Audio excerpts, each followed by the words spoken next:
Hello everyone, thank you for coming back to my channel at salamat po sa panonood ng aking mga video. Ngayong araw ay papakita ko ang nag-flower na cattleya ko. Ito ay si Port of Paradise.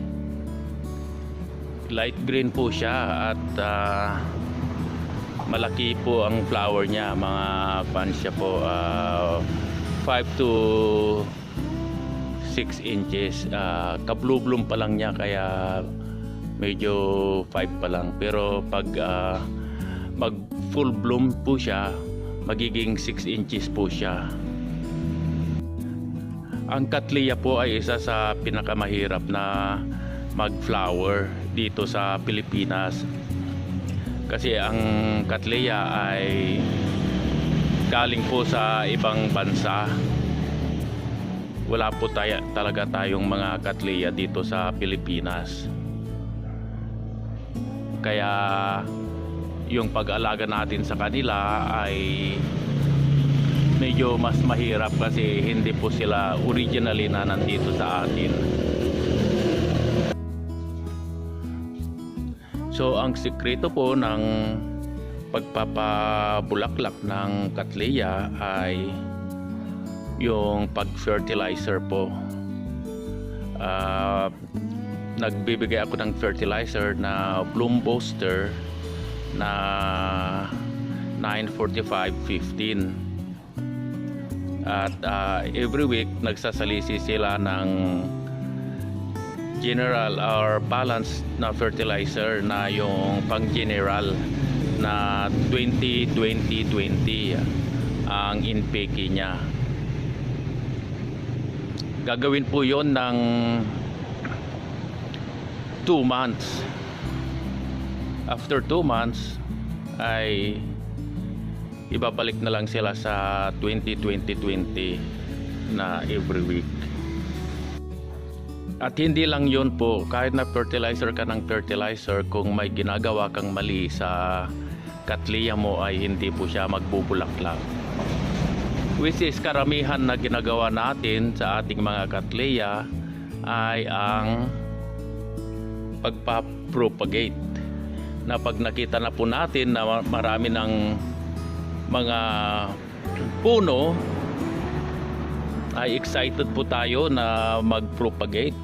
Like ito, nung una ako na nag-aalaga ng mga cattleya, pag ganito na, alisin ko na yung ibang puno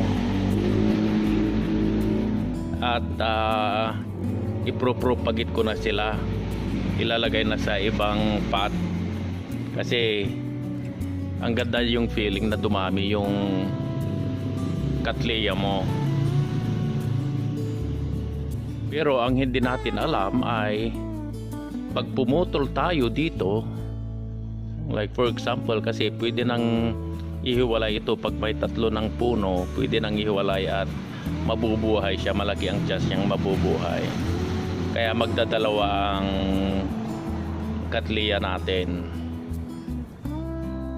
Pero ang hindi po natin alam ay pag pinutol natin ito, magsisimula na naman po siyang mag-recover,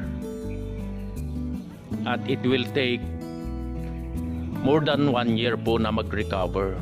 1 to 2 years siya, parang malaki na kawalan sa kanya yun, kaya hindi siya mag-flower. Yun po ang sikreto ng pagpapa-flower ng mga cattleya. Kaya ito, nakikita ninyo, kahit na marami na siyang puno, 2, 4, 6, 8, 2, 4, 6, 8, 10, hindi ko po sila pinaghihiwalay dahil hindi siya magpa-flower. So tignan pa natin yung mga iba kong mga cattleya. Itutur ko na rin po kayo habang nandito. So ito yung galing sa isang puno din na medyo lumalabas kasi, kaya pinutol ko. Ito naman yung kailan lang siya nag-flower. Dito siya nag-flower noon. Maganda rin ang flower nito, si Platinum. At may sheath na naman siya, parang mag-flower na naman. Kaya ayaw kong putulan.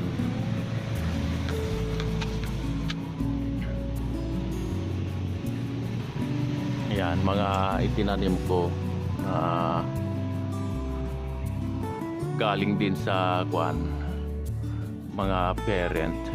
Pinuputol ko lang pag lumalabas na po sila sa mga pot, kasi mahirap ng magbulaklak din pag nakakalabas sila sa pot, kaya kailangan itanim din.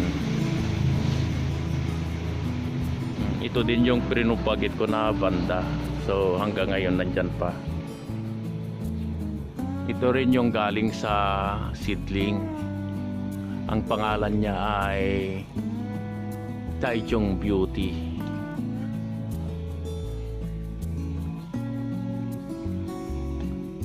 Ito rin. Kaya ito malapit nang magbulaklak din, ang dami na niya. Mga almost 20 na siya na puno.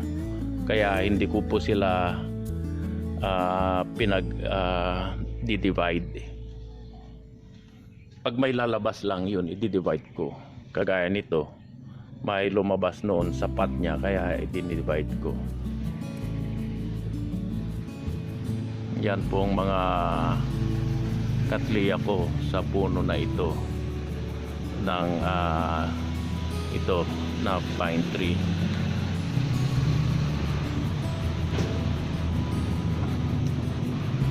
Ito rin yung isa na magbubulaklak na ulit. Ito. So ayan, medyo lumalabas na po siya sa pot niya, sa paso niya.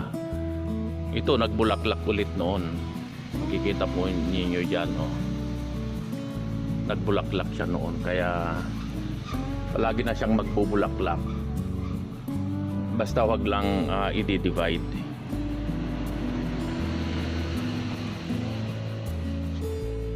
Ito rin nagbulaklak din noon. Ito na nasagi nung naihangin-hangin siya ng malaking ulan, kaya siya. Kailangan alisin ko na yan.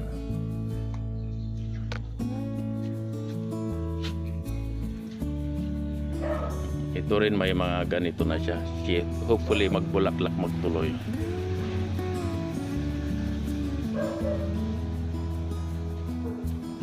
So punta po tayo sa iba pang mga orchids na mga nandito.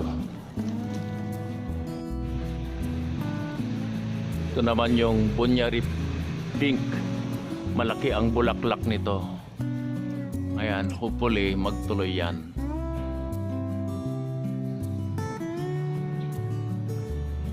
Parehas din nito, Bunyari Pink. Malalaki ang mga bulaklak nito na pink. Ito rin yung Robert Strait Elizabeth. Ayan. Masipag magbulaklak ito, bulaklak ng bulaklak, kaya ito may dalawa siya na ilalabas. Kung minsan nagsasabay-sabay ang bulaklak nito.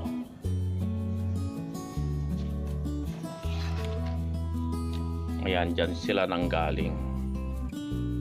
Yan, dyan nanggagaling mga bulaklak nila.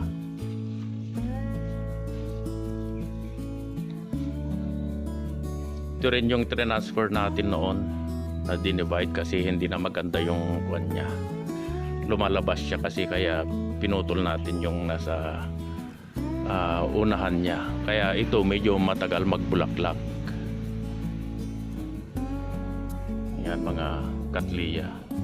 Gustong gusto ko ang katliya kasi malalaki ang bulaklak nila, magaganda. Okay, dakot pa tayo sa isang pinagbibitinan ko ng mga Cattleya. Ito naman nandyan lang siya. Magbubulak-bulak din yan kasi marami na siya. Ito naman nagbulaklak noon, ang ganda, ang laki ng bulaklak niya. Dito siya lumabas. Oh. Kaya lang napabayaan ko na naiwan ko sa mainit na araw. Kaya nagre-recover siya. Pero ito, may bago na siyang dahon. Ito pa yung mga ibang Cattleya ko. Do marami na.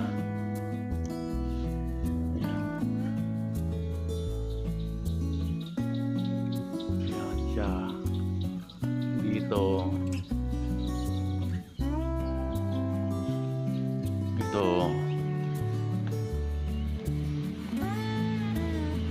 Ito si Kwan, anong nang pangalan nito? Lucky Strike Dragon. Yan. Magbubulaklak siya. Malapit nang lumabas eh. Buntis na itong Kwan niya oh. Itong sheath niya talagang Kwan na, busog, parang busog. Ayan. Kaya magbubulaklak siya. Malaki din na pink na may white ang bulaklak nito. Ayan, marami siyang puno. Pero hindi ko siya pinapakialaman na i-divide. Para magtuloy-tuloy yung mga sheath niya pag magbulaklak siya.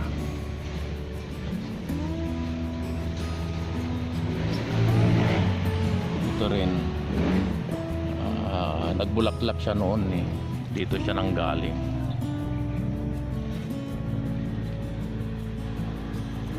Hindi sila magsabay-sabay ng magbulaklak. Kasi iba-ibang pinanggalingan ng mga halaman na ito.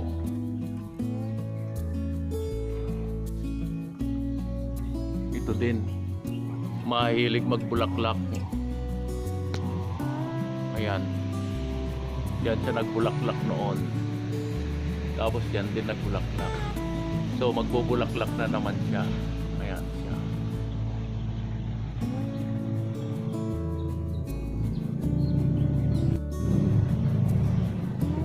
Ang gamit ko ay yung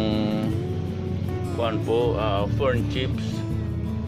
Maganda yung fern chips para sa mga Cattleya.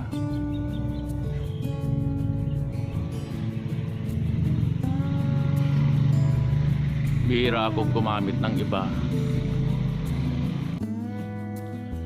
So balik po tayo dito para makita natin ulit ang beauty nitong si Port of Paradise. Ayan. Okay, so yan lang po ang sikreto ng pagpapabulaklak ng mga Cattleya. At salamat po sa panonood ng aking mga video. At sana po ay nagustuhan ninyo at may napag-aralan kayo sa video kong ito. Maraming salamat po. Bye-bye.